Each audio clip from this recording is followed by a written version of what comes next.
तो बच्चों अभी हम लोग ना कैल्शियम का इलेक्ट्रॉन विन्यास सीखते हैं, ठीक है। और एक परमाणु है। बोरबोरी मॉडल को और भी अच्छी तरह से समझने के लिए हम और एक उदाहरण लेते हैं, कैल्शियम। तो कैल्शियम का परमाणु किस तरह से दिखता है, उसका इलेक्ट्रॉन विन्यास कैसे करेंगे, ठीक है। तो कैल्शियम का इलेक्ट्रॉन विन्यास करने के लिए तुम देखो, हमने कैल्शियम का परमाणु लिया। कैल्शियम का परमाणु संख्या होता है Ca परमाणु संख्या उसका 20 और मात्रा संख्या उसका होता है 40, ठीक है। तो यहाँ पे तुम देखो, परमाणु संख्या 20 मतलब Z=20, प्रोटॉन भी 20, इलेक्ट्रॉन भी 20 होगा, दोनों बराबर। और मात्रा संख्या है 40, ठीक है। तो यहाँ पे मान बिठा दो, क्योंकि ए का फॉर्मूला है Z+N। तो यहाँ से दोनों को माइनस कर दो ऊपर से नीचे, तो न्यूटन भी आएगा 20। हम ये क्यों करते हैं? क्योंकि हम किसी भी परमाणु करने के पहले उसका 3 मौलिक कण होता है, इलेक्ट्रॉन, प्रोटॉन और न्यूट्रॉन। इलेक्ट्रॉन कितना होगा, प्रोटॉन कितना होगा, न्यूट्रॉन कितना होगा, ये जानना हमारे लिए बहुत जरूरी है। यहाँ से हमको पता चल गया बच्चों की इलेक्ट्रॉन है 20, प्रोटॉन है 20 और न्यूट्रॉन है 20। ये सब संकेत में ही छुपा हुआ है, ठीक है। ये संकेत में देखने से समझ में आ जाएगा। संकेत में देखो, संकेत में 20 बताया गया, प्रोटॉन 20 हो गया, इलेक्ट्रॉन भी 20 हो गया, और ऊपर में 40 मतलब दोनों को माइनस करने से न्यूट्रॉन भी मिल गया। और ये जो हो गया, जैसे हमको 20 इलेक्ट्रॉन, 20 न्यूट्रॉन और 20 प्रोटॉन मिल गया, तो इसको केंद्रक में बिठाते हैं, कैल्शियम का केंद्रक में। तो केंद्रक में कौन रहता है? न्यूट्रॉन और प्रोटॉन, ठीक है। तो यहाँ पे तुम्हारा प्रोटॉन कितना है? 20। न्यूट्रॉन कितना है? 20। तो प्रोटॉन और न्यूट्रॉन को ये रहा, देखो बिठा दिया, ठीक है। ये देखो, तो प्रोटॉन 20 पी से चिंता कर दिया, और न्यूट्रॉन 20 एन से। तो एन 20 N0 मतलब 20 न्यूट्रॉन हो गया, और 20 पी प्लस मतलब 20 प्रोटॉन हो गया। ये करने का तरीका, इससे पता चल गया कि इसके केंद्र में कितना न्यूट्रॉन है, कितना प्रोटॉन है। तो 20 और 20 कितना होता है? 40। तो इसका मतलब इस परमाणु का मात्रा संख्या कितना है? 40, वो पता चल जाएगा। तो ये दोनों से पकड़ में आ गया। यही देखो यहाँ पे दिखा रहा है, कैल्शियम के सर में 40 दिखा रहा है, क्योंकि इसका मात्रा संख्या मतलब ए बराबर कितना हुआ? 40। मात्रा संख्या ए से चिन्हित करता है, तो यहीं से पता चल जा रहा है। अब इलेक्ट्रॉन उनका देखना है। इलेक्ट्रॉन हमको करना क्या है? कैल्शियम का इलेक्ट्रॉन विन्यास करना है। कैल्शियम का क्या करना है? इलेक्ट्रॉन विन्यास। तो इलेक्ट्रॉन विन्यास करने के लिए हमको क्या चीज देखना है? इलेक्ट्रॉन संख्या। इलेक्ट्रॉन संख्या कितना है? 20। तो 20 में से तो सबसे पहला कक्ष क्या होता है? के कक्ष होता है। तो के कक्ष में एन का मान कितना होता है? 1। एन के का मतलब एन मतलब 1। तो यहाँ पे के में कितना इलेक्ट्रॉन आएगा? फॉर्मूला क्या है? 2n²। हमारे पास जो सूत्र है बोरबोरी का मॉडल से, वो सूत्र कितना है? 2n²। ये सूत्र में हमको काम करना है, तो ये 2n² से काम करना है। तो 2n² में n का मान कितना है? 1। तो 1 का स्क्वायर मतलब 2, 2 इंटू 1। इसका मतलब के कक्ष में 2 इलेक्ट्रॉन होगा। ये रहा देखो, के कक्ष में 2 इलेक्ट्रॉन हो गया। अब तुम्हारा 20 हुआ, 20 में से 2 चला गया, कितना रहा? 18। 20 इलेक्ट्रॉन है, 20 में से 2 चला गया, तो कितना हुआ? 18।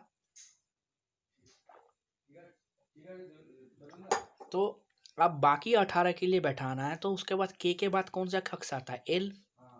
ये रहा एल। के बाद आता है एल कक्ष, समझ में आ रहा है? तो के बाद जब एल कक्ष आ रहा है, तो एल कक्ष मतलब एल में एन का मान कितना है? 2। एन का मान 2 मतलब एन का स्क्वायर कितना होगा? 4। तो 2 4 जा 8। समझ में आ रहा है कि नहीं? तुम देखो, तुम्हारा जो है के में, के लिए के मतलब पहला कक्ष है। पहला कक्ष मतलब एन मतलब 1। फॉर्मूला है हमारा 2n²। तो इसमें क्या हो गया? 2 1 का स्क्वायर, इसका मतलब के में 2 इलेक्ट्रॉन आ सकता है। एल, एन मतलब 2, फॉर्मूला है 2n²। 2 एल के जगह में 2 बिठाए, 2 का स्क्वायर, इसका मतलब 2 का स्क्वायर होता है 4। तो ये हो गया 8। तो तुम्हारा कैल्शियम में कितना इलेक्ट्रॉन है? कैल्शियम जो है परमाणु, कैल्शियम परमाणु में 20 इलेक्ट्रॉन है। तो 20 इलेक्ट्रॉन में के में 2 चला गया, तो बाकी रहा 18। इस 18 में से फिर से क्या करना है? 20 में से 2 चला गया, 18 रहा। इस 18 में से फिर 8 चले गए, क्योंकि ये रहा एल में 8 आ गया, तो बाकी रहा 10। ठीक है, तो के हुआ, एल हुआ। अब एल के बाद कौन सा कक्ष आता है? एम। n = 3 बच्चों। तो एन का फॉर्मूला बिठाओ। तो यहाँ पे क्या हो गया, एल में 3, तो एल के जगह 3 बिठा, फिर स्क्वायर, तो 3 का स्क्वायर क्या होता है 9, तो इसमें 18 इलेक्ट्रॉन रह सकता है, एम में रह सकता है 18 इलेक्ट्रॉन। लेकिन तुम्हारे पास क्या है, 10 इलेक्ट्रॉन बचा है, 10 में से कि 10 इलेक्ट्रॉन बचा। अब ये 10 इलेक्ट्रॉन को कहाँ सजाया जाएगा, तो 10 इलेक्ट्रॉन एम में आ जाएगा, क्योंकि एम में कैपेसिटी 18, एम में 18 इलेक्ट्रॉन रह सकता है।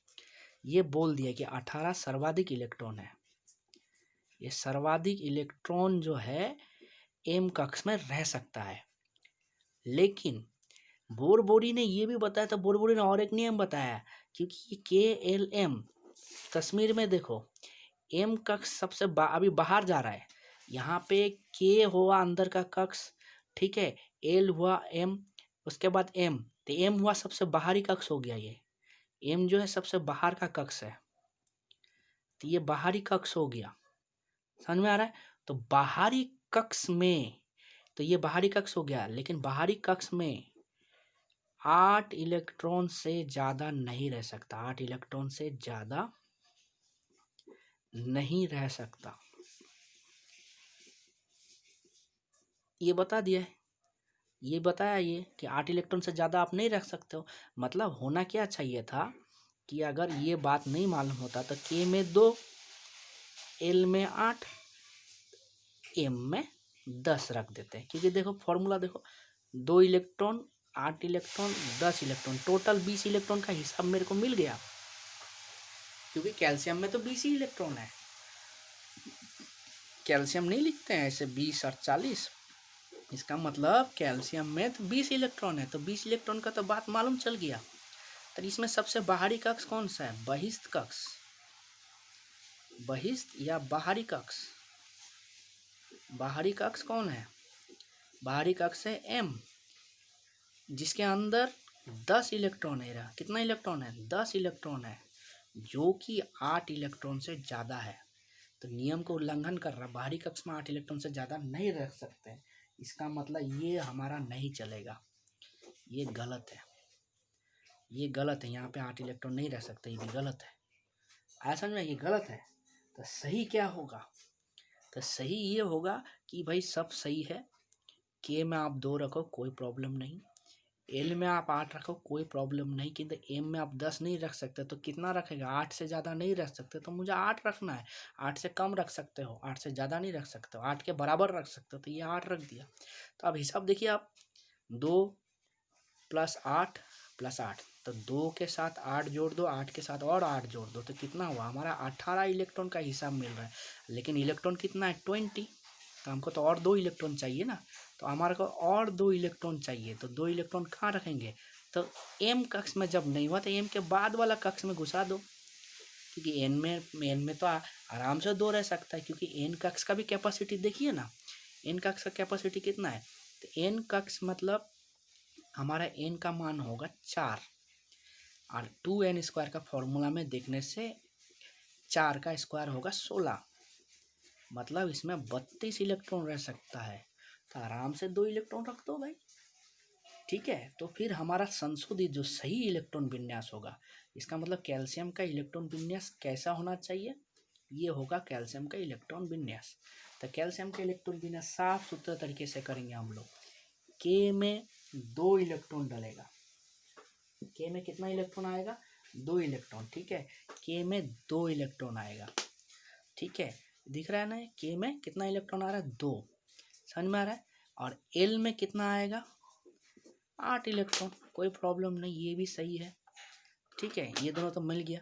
और एम में कितना आएगा, एम में होना चाहिए तो 10, लेकिन हम लोग ने 8 ही रखेंगे, क्योंकि ये नियम का उल्लंघन नहीं कर रहा है, और एन में बाकी इलेक्ट्रॉन बिठा दो, ये है 2, समझ में आ रहा है, समझ में आ रहा है कि नहीं। तो इससे हमको क्या मालूम चल रहा है, हमको संशोधित चीज़ मालूम चल जाएगा, ये है हमारा इलेक्ट्रॉन विन्यास, वो भी सही है एकदम राइट, इसको करोगे कोई गलत नहीं है, हिसाब बैठा के देखो, 2 + 8 10, 8 + 8 18, 18 + 2 20, 20 इलेक्ट्रॉन का हिसाब मिल गया, ये हमारा हुआ कैल्शियम परमाणु का इलेक्ट्रॉन विन्यास, समझ में आ रहा है, कैल्शियम परमाणु का इलेक्ट्रॉन विन्यास। तो यही चीज़ हम लोग ने किया है, यहाँ पे देखो कितना अच्छी तरह से, के में 2, एल में 8, एम में भी 8 और एन कक्ष में, जो आखिरी वाला कक्ष में 2 इलेक्ट्रॉन बिठाया, तो इलेक्ट्रॉन विन्यास बन गया हम लोग का।